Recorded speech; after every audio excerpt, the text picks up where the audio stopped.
purge that we've seen at PetroChina, could this be viewed as a second cultural revolution, but this time for corporations in China? Well, I don't think so. I think there are two separate things. One is the corruption, and what the Chinese government is trying to do is actually trying to set some example. What kind of things people can do, what kind of things cannot do, and once you do it, what will happen.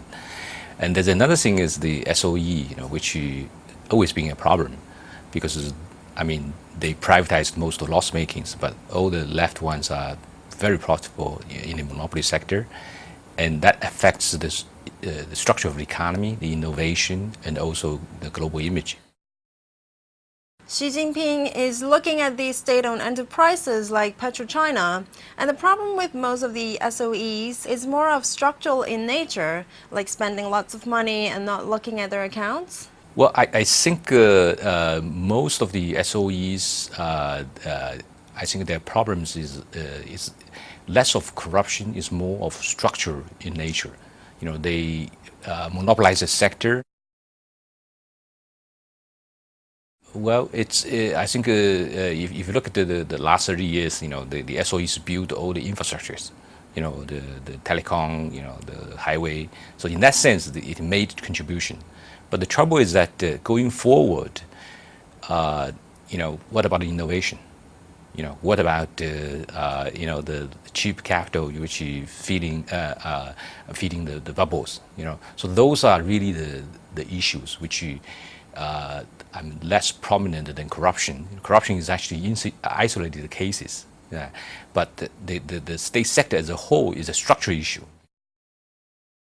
So is he going to move in quickly and take out more people at the top of these SOEs?